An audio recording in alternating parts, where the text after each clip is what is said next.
Bonjour esprit curieux et bienvenue dans ce voyage intellectuel. Aujourd'hui, nous nous plongeons dans l'esprit de l'un des philosophes les plus radicaux, dangereux et, à mon avis, les plus libérateurs de l'histoire. Un homme dont les idées lui ont tout coûté, mais qui nous a offert en retour une vision éblouissante de l'univers et de notre place en son sein. Nous parlons de Baruch Spinoza, un penseur du XVIIe siècle qui a osé poser les questions les plus ardues. Qu'est-ce que Dieu? Qu'est-ce que la liberté? Sommes-nous esclaves de nos émotions? Et surtout, pouvons-nous utiliser la raison pure, presque mathématique, pour atteindre le bonheur et la paix de l'esprit? Les réponses de Spinoza furent ainsi explosives qu'il fut excommunié, ses livres interdits et son nom murmuré comme celui d'un athée et d'un hérétique. Mais aujourd'hui, nous verrons pourquoi son hérésie est peut-être l'un des systèmes de pensée les plus cohérents et profonds jamais créés. Préparez-vous, car nous allons déconstruire l'éthique de Spinoza. Avant de commencer, une brève remarque. Pour donner vie à ce récit, j'ai utilisé des outils d'intelligence artificielle pour générer les images que vous voyez. Voyez-les comme une toile, une manière d'illustrer les idées et l'ambiance de ce que nous racontons. Elles ne seront pas toujours une représentation littérale, mais un accompagnement visuel pour que votre imagination s'envole avec moi. J'espère de tout cœur que vous apprécierez.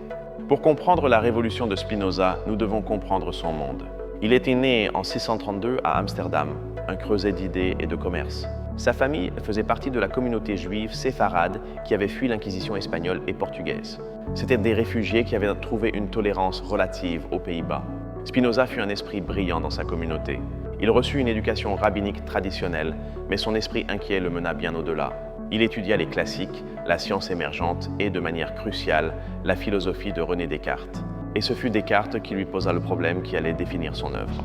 Pendant ses études, Spinoza apprit également un métier. Il devint polisseur de lentilles. Réfléchissez-y un instant. Il passait ses journées à créer des outils pour voir le monde physique avec plus de clarté, tandis que son esprit travaillait à créer un outil philosophique pour voir la réalité avec plus de clarté. La métaphore est parfaite. Mais cette clarté eut un prix. Ses idées commencèrent à sembler dangereuses. Il remettait en question l'immortalité de l'âme, la nature personnelle de Dieu et l'autorité des Écritures. Pour la synagogue, qui luttait pour maintenir sa position précaire à Amsterdam, c'était une menace intolérable. En 1656, à l'âge de 23 ans, Baruch Spinoza fut expulsé de la communauté juive par un tchérem, une excommunication d'une sévérité effrayante. On le maudit, on l'isola et on interdit à quiconque de lui parler ou de lire ses écrits. Il devint un paria, seul philosophiquement et socialement. Cet événement, bien que brutal, fut aussi une libération. Libéré des entraves dogmatiques, Spinoza consacra le reste de sa vie, dans la solitude et la pauvreté, à construire son grand système philosophique, culminant dans son chef-d'œuvre, l'éthique démontrée selon l'ordre géométrique. Et c'est là que commence la véritable aventure.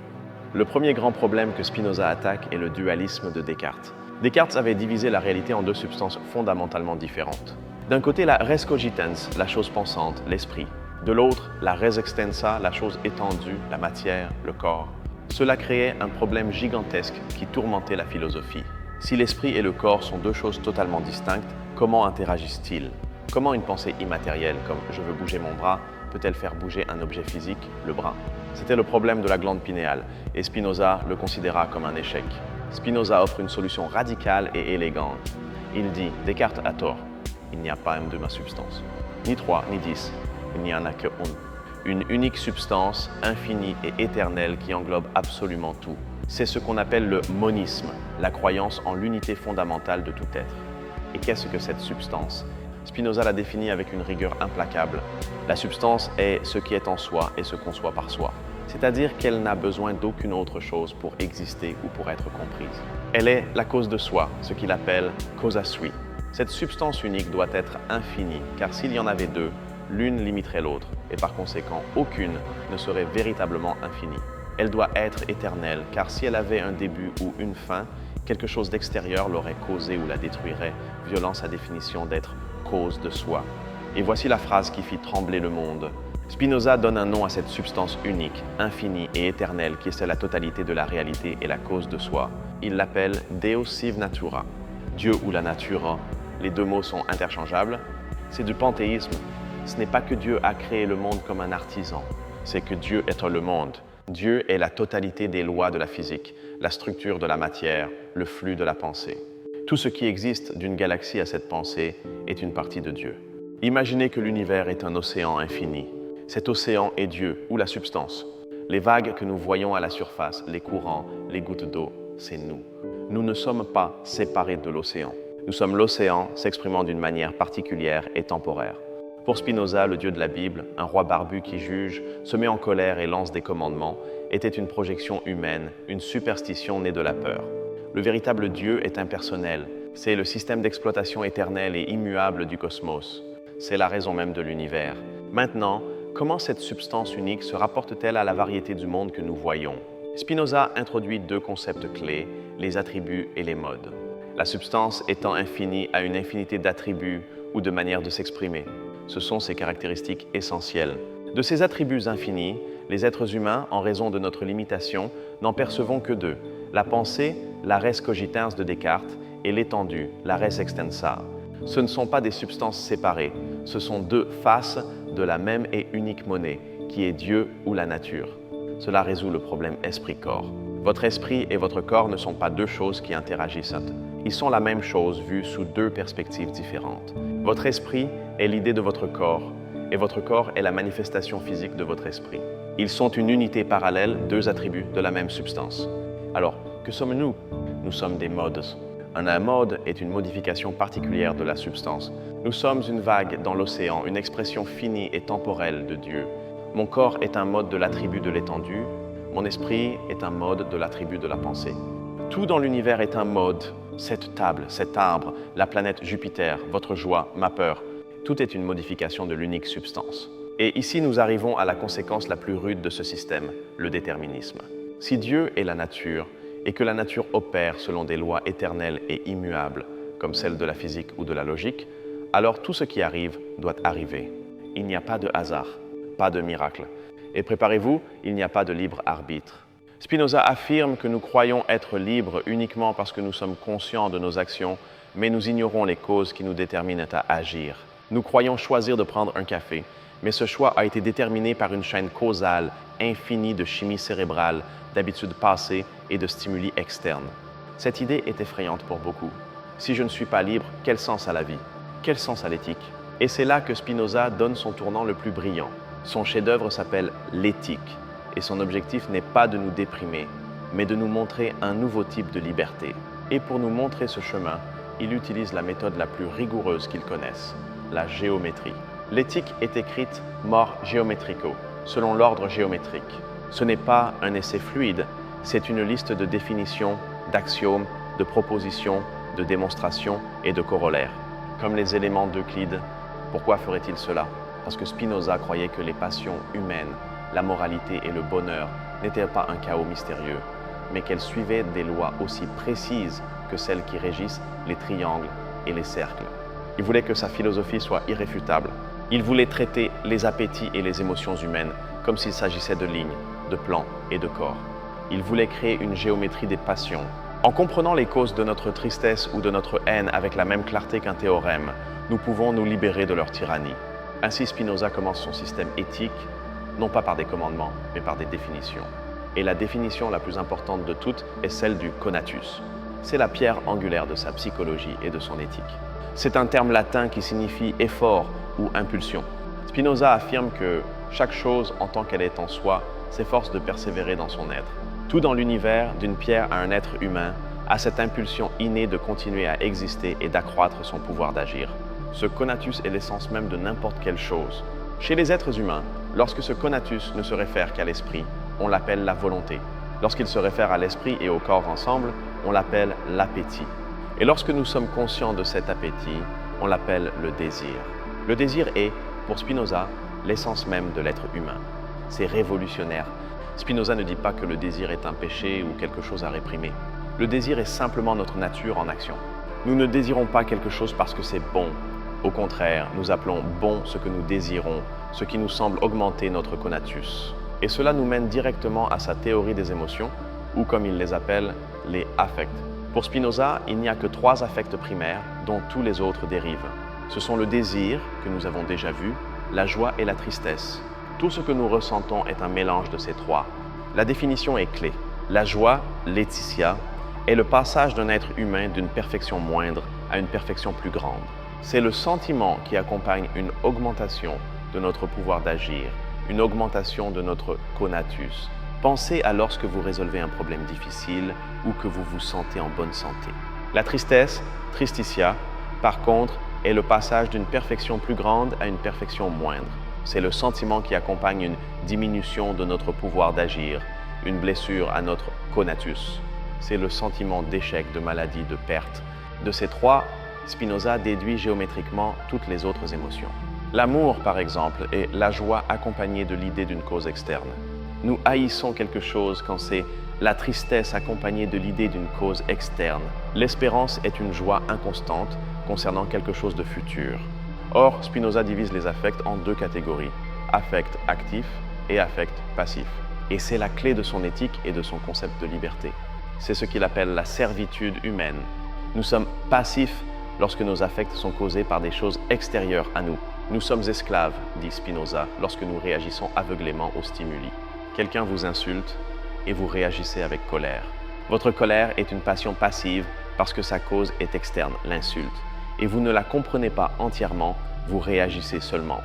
La plus grande partie de notre vie, dit Spinoza, nous la passons dans cette servitude, ballottée d'un côté à l'autre par la fortune, par les opinions des autres, par nos peurs et nos espérances. Nous sommes comme un bateau sans gouvernail dans la tempête des affects passifs. Alors, qu'est-ce qu'être actif? Qu'est-ce que la liberté? Un affect actif est celui qui prend naissance internement de notre propre nature, de notre raison. Nous sommes actifs lorsque nous agissons au lieu de réagir. Et la seule façon de le faire est par la compréhension. Voici le tour de génie. Pour Spinoza, la raison ne lutte pas contre les passions, comme le pensaient les stoïciens ou Descartes. Vous ne pouvez pas vaincre une émotion par une idée abstraite. Il dit « Un affect ne peut être réprimé ni supprimé que par un affect contraire et plus fort que l'affect à réprimer. » Et quel est cet affect le plus fort? C'est la joie qui procède de la compréhension. La liberté pour Spinoza est le passage d'être un esclave des passions passives à devenir un agent d'actions actives. Et cette transition se produit lorsque nous comprenons les causes de nos affects.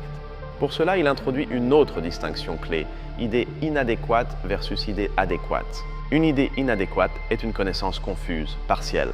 C'est lorsque nous expérimentons quelque chose, comme l'insulte, mais que nous n'en connaissons que les effets sur nous, la colère, pas sa cause complète. La plupart de notre vie mentale est remplie d'idées inadéquates. Nous voyons le soleil et nous croyons que c'est un petit disque à quelques centaines de mètres. C'est une idée inadéquate basée sur l'imagination et les sens. La connaissance astronomique est une idée adéquate. Lorsque nous avons une idée adéquate d'une émotion, c'est-à-dire lorsque nous comprenons pleinement pourquoi nous la ressentons, quelle chaîne causale l'a produite, cette émotion cesse d'être passive. Elle cesse d'être une passion qui nous domine et devient une action que nous comprenons. Imaginez que vous comprenez que la personne qui vous a insulté l'a fait non pas pour vous, mais en raison de sa propre insécurité, de sa propre histoire de douleur, son propre déterminisme. Soudain, votre colère, basée sur l'idée inadéquate qu'elle m'a attaqué personnellement, se dissout. Elle est remplacée par la compréhension, peut-être même par la compassion. La tristesse de cette passion se transforme en la joie de la compréhension. Et cette joie, cet affect actif né de la raison, est plus fort. Vous avez transformé une passion passive en une action active. Vous vous êtes libéré, non pas en changeant le monde, mais en le comprenant. Telle est la liberté selon Spinoza. Ce n'est pas le libre arbitre de choisir A ou B, c'est la liberté qui procède de l'autodétermination par la raison. C'est passer d'être un effet ignorant de causes externes à devenir une cause consciente qui agit conformément à sa propre nature. De cette base, Spinoza redéfinit le bien et le mal. Ces concepts ne sont ni absolus ni des commandements divins. Ils sont relatifs à notre conatus. Le bien est simplement tout ce que nous savons avec certitude nous être utile, ce qui augmente notre pouvoir d'agir, ce qui nous apporte de la joie. Le mal est tout ce que nous savons entraver notre pouvoir d'agir, ce qui nous apporte de la tristesse. La vertu, par conséquent, n'est pas l'obéissance par peur du châtiment. La vertu est simplement le pouvoir. Agir vertueusement, c'est agir conformément aux lois de notre propre nature, c'est-à-dire agir rationnellement. L'homme libre, pour Spinoza, est celui qui vit entièrement sous la conduite de la raison. Il ne craint pas la mort, car son esprit est occupé par la contemplation de la vie et de l'éternité. Il n'agit pas par haine ou tromperie, car il comprend que cela diminue son propre pouvoir. L'homme libre cherche ce qui lui est utile, ce qui lui apporte de la joie, et il comprend que le plus utile pour un être rationnel est un autre être rationnel. La société basée sur la raison n'est pas de conflit, mais de coopération mutuelle, car ma joie augmente quand j'aide les autres à être plus rationnels et joyeux. Mais Spinoza ne s'arrête pas là. Il porte son système au plus haut sommet à ce qu'il considère comme le bonheur suprême. Il décrit 3 types de connaissances. Le premier est l'imagination ou l'opinion. C'est la connaissance confuse des sens, les idées inadéquates. La plupart d'entre nous vivons ici. Le deuxième type est la raison. C'est la connaissance scientifique et logique, comprendre les causes et les effets, les lois de la nature, la géométrie. C'est le niveau des idées adéquates. C'est le chemin de la liberté que nous avons décrit. Mais il y a un niveau de plus. Le troisième et plus haut type de connaissance est la science intuitive.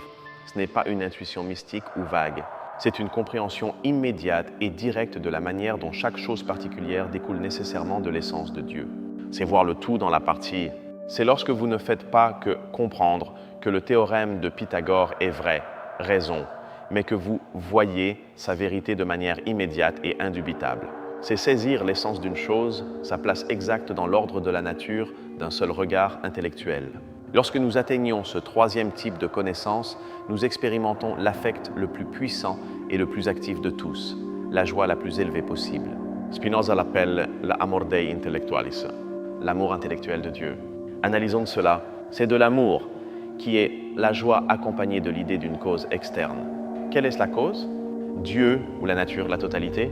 Et comment se produit-il? Par l'intellect, par la connaissance la plus élevée. C'est la joie pure qui naît de la compréhension de la totalité de l'être et de votre place nécessaire en son sein. C'est comprendre que vous, avec toutes vos luttes et vos joies, êtes une expression aussi nécessaire de Dieu que la loi de la gravité. C'est voir votre propre vie et toute l'existence, non pas sous l'angle du temps, mais subspecie aeternitatis, c'est-à-dire sous l'angle de l'éternité. Cet amour intellectuel de Dieu est le sommet de la philosophie de Spinoza. C'est la béatitude, le bonheur suprême. Et voici l'une de ses phrases les plus célèbres. La béatitude n'est pas la récompense de la vertu, mais la vertu elle-même. Nous ne sommes pas bons pour gagner le ciel ou le bonheur. L'acte même d'être bon, de comprendre, d'être vertueux est le bonheur. La compréhension n'est pas un moyen pour la paix, la compréhension est la paix. C'est la joie active d'exercer pleinement notre nature rationnelle. Et à ce sommet, l'esprit humain, en comprenant l'ordre éternel de la nature, devient éternel. Non pas au sens d'une survie personnelle après la mort, ce que Spinoza nie, mais au sens où nous participons par l'intellect à la vérité éternelle de Dieu. Pour Spinoza, ce qui meurt, c'est le corps, et avec lui, l'imagination et la mémoire, les idées inadéquates. Mais la partie de l'esprit qui consiste en idées adéquates, la partie qui comprend la logique éternelle de l'univers, cette partie est en soi éternelle. Parce que les vérités qu'elle comprend sont éternelles. C'est un système d'une cohérence étonnante. D'une unique définition de la substance, Spinoza a dérivé toute la réalité, la métaphysique, la psychologie, l'éthique et le bonheur. Tout s'emboîte comme un théorème d'Euclide. Mais Spinoza n'a pas vécu seulement dans la tour d'ivoire de la métaphysique. Ce fut un penseur profondément politique. Il a vécu à une époque d'intense agitation politique et religieuse et a vu comment la peur et la superstition étaient utilisées comme outils de contrôle. En 1670, il publia anonymement le Traité théologico-politique. Le livre fut un scandale immédiat. Il fut interdit pour avoir été forgé en enfer par le diable lui-même. Que disait-il qui était si dangereux? Premièrement, Spinoza réalisa l'une des premières critiques textuelles modernes de la Bible. Il soutint qu'elle n'avait pas été dictée par Dieu, mais écrite par des humains dans des contextes historiques spécifiques. Il dit que son but n'était pas d'enseigner la philosophie ou la science, mais d'enseigner l'obéissance et la moralité. Il sépara radicalement la foi de la philosophie. La foi, dit-il, est pour le salut par l'obéissance et les bonnes œuvres. La philosophie est pour la vérité par la raison. Elles ne doivent pas être mélangées, et surtout, la théologie ne doit pas dicter ce que la philosophie peut investiguer. Deuxièmement, il attaqua la superstition. Il soutint que la religion organisée dégénère souvent en superstition lorsque les gens, par peur et ignorance, inventent des dieux qu'ils peuvent soudoyer avec des rituels. Les chefs politiques et religieux exploitent ensuite cette peur pour maintenir le contrôle. Le véritable péché pour Spinoza n'était pas de rompre un rituel, mais d'agir contre la raison. La véritable piété était de vivre une vie de justice et de charité, ce qui est un dictat de la raison elle-même. Et cela le mena à son argument politique central. La fin de l'État n'est pas de dominer ni d'inspirer la peur. La fin de l'État est la liberté. Non pas la liberté de faire ce que nous voulons, mais la liberté d'user de notre raison. Spinoza devient l'un des premiers et plus éloquents défenseurs de la démocratie et de la liberté d'expression. Il soutint qu'un État qui tente de contrôler la pensée de ses citoyens est un État tyrannique et, en dernière instance, faible, car l'esprit humain ne peut être contraint. Pour lui, la démocratie était la forme de gouvernement la plus naturelle et rationnelle, car elle unit les personnes afin qu'elles vivent sous le diktat de la raison commune. C'est le système qui permet le mieux à chaque individu de développer son conatus poinos, son pouvoir d'agir, en harmonie avec les autres. Ainsi, sa métaphysique, tout est un, et sa politique, nous devons coopérer rationnellement, sont parfaitement connectés. Nous sommes des parties d'un tout plus grand, la nature, et notre plus grande vertu est d'agir rationnellement pour le bien du tout, qui est aussi notre propre bien. Spinoza mourut jeune à 44 ans, probablement d'une maladie pulmonaire aggravée par la poussière de verre qu'il inhalait en polissant des lentilles. Il mourut comme il vécut, dans le calme, sans peur, entouré de quelques amis, ayant achevé sa grande œuvre en secret. Son éthique fut publiée par ses amis juste après sa mort, et le scandale fut immédiat. Il fut le philosophe monstrueux pendant plus d'un siècle, mais son influence souterraine fut immense. Les romantiques allemands le redécouvrirent. Hegel, Nietzsche, Deleuze, tous se sont confrontés à son système. Albert Einstein a dit qu'il croyait au Dieu de Spinoza, qui se révèle dans l'harmonie ordonnée de ce qui existe, non en un Dieu qui se soucie du destin et des actions des êtres humains. Einstein trouva en Spinoza un foyer intellectuel, un univers rationnel et déterminé. Aujourd'hui, à une époque d'anxiété, de polarisation et de surcharge d'informations, Spinoza semble plus pertinent que jamais. Il nous offre un antidote au chaos. Il nous offre un univers où tout a une cause et où notre plus grande dignité réside dans notre capacité à le comprendre. Le voyage qu'il nous propose n'est pas facile. Il exige que nous abandonnions des croyances confortables, l'idée d'un Dieu personnel qui prend soin de nous, l'idée que nous sommes spéciaux et séparés de la nature et l'idée de notre précieux libre arbitre. C'est une pilule amère à avaler. Mais ce qu'il offre en retour est profond. Il nous offre une liberté basée sur la connaissance, non sur l'illusion. Il nous offre une éthique basée sur la joie et le pouvoir, non sur la peur et la culpabilité. Et il nous offre une béatitude, qui n'est pas une récompense future, mais une paix intellectuelle que nous pouvons cultiver ici et maintenant. Spinoza, le polisseur de lentilles excommuniées, nous a appris que la philosophie n'est pas un jeu abstrait, mais l'outil le plus puissant que nous ayons pour polir la lentille de notre propre esprit, pour voir le monde avec clarté et, ce faisant, trouver la liberté et la paix au sein de l'ordre nécessaire de l'univers. Merci de m'avoir accompagné dans cette plongée profonde dans l'esprit de Baruch Spinoza. J'espère que cela vous a donné autant de matière à réflexion qu'à moi. Ce fut un plaisir de guider ce voyage. Si cette analyse vous a apporté de la valeur, envisagez de vous abonner et de rejoindre cette communauté d'esprits curieux. Et j'aimerais beaucoup lire vos réflexions. Quelle idée de Spinoza vous a le plus marqué? Sa vision du déterminisme vous semble-t-elle libératrice ou terrifiante? Laissez un commentaire. À la prochaine